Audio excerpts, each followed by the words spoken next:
আমরা 10 মিনিট সময় দেবো। এই 10 মিনিটের পরে কিন্তু থাকলে সেটা অবৈধ হবে এবং দুই একজনকে টেনে নিয়ে যাওয়া হচ্ছে। দেখতে পাচ্ছেন একজন নারী বিডিআর সদস্য তিনি পড়ে গেছেন এবং পুলিশ সদস্যরা লাঠিচার্জ করছে, আপনারা লক্ষ্য করতে পেরেছেন। 3 বছর চাকরি করছি, 4 বছর জেল কাটছি। এই অবৈধ ফ্যাসিস্ট শেখ হাসিনার আমলে কিছুই পাই নাই।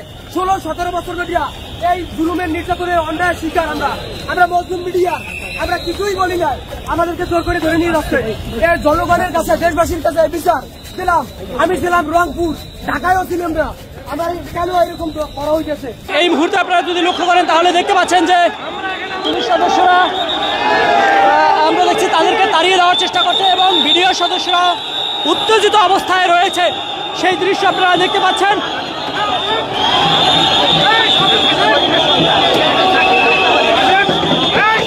আমরা দেখছি একজন নারী, বিডিআর পরিবারের একজন নারী, তিনি কিন্তু পুলিশের সাথে।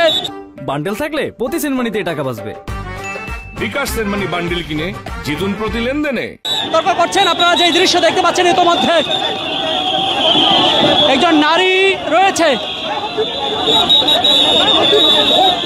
নারীটি পড়ে গিয়েছে, সেই দৃশ্য আপনারা দেখতে পাচ্ছেন। একজন নারী বিডিআর সদস্য তিনি পড়ে গেছেন এবং আপনারা দেখতে পাচ্ছেন ইতোমধ্যে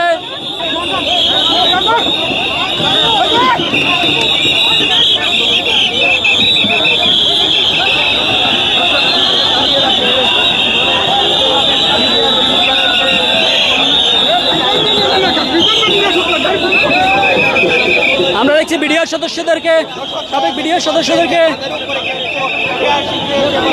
তাড়িয়ে দেওয়ার চেষ্টা করছে এবং তাড়িয়ে দিচ্ছে। ইতিমধ্যে জল মেরেছে এবং সাউন্ড গ্রেনেড ছুটছে, আমরা সেটি দেখছি। এবং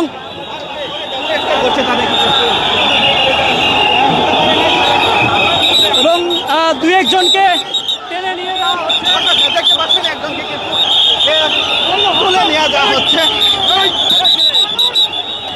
আরেকজনকে ধরে নিয়ে যাওয়া হচ্ছে।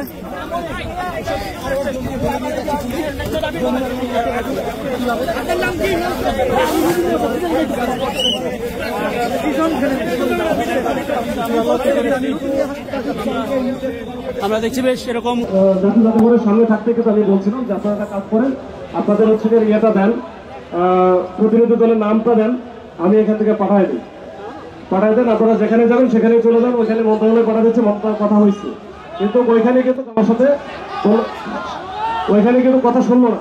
ওইখানে না শুনে আপনার কিন্তু চলে আসবে। ইচ্ছা করলে আমরা ওখানে, আমরা যদি বেশি ভার হইতাম আসতে পারতেন না। তারপরে আমরা দেখি আমরা কিন্তু এখানে আসতে দিচ্ছি। এখন এরপরে যদি আপনারা আপনাদের মূল উদ্দেশ্য যেটা, সেটা হচ্ছে কথা বলা, আলোচনা করা। আমি তো করাতে চাচ্ছি আপনারা এখান থেকে ওখানে 5 জন চলে যান, আমাদের গাড়ির সহ আমি দিচ্ছি। আর আপনাদের যেটা আছে এখান থেকে, এটা যেহেতু সেন্সিটিভ জায়গা, এটা আমাদের দায়িত্ব নিয়ে এখানে কিন্তু আসছি এবং আমরা আসছি, এখনো পর্যন্ত ভালো আছি। এখানে কিন্তু বেশিক্ষণ থাকা যাবে না। আপনারা এখান থেকে ওইদিকে আমি পাঠাই দেবো, আপনারা এখান থেকে একটু শহীদ মিনারে চলে যান।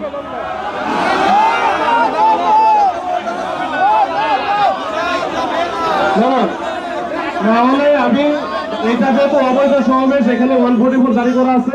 আমি হচ্ছে কিছু এখানে আমার সিনিয়র অনেক অফিসার এখানে আছে, তাদের সাথে তারা কিন্তু বলতেছে এখানে কোনোভাবে থাকা যাবে না। আমি 10 মিনিট সময় দেবো। এই 10 মিনিটের পরে কিন্তু থাকলে সেটা অবৈধ হবে। এটা কিন্তু আমি কিন্তু এটা মানবো না। 10 মিনিট সময় দিলাম, দেখেন আপনার চিন্তা করে দেখেন, এখন আমার জানান 10 মিনিট সময়।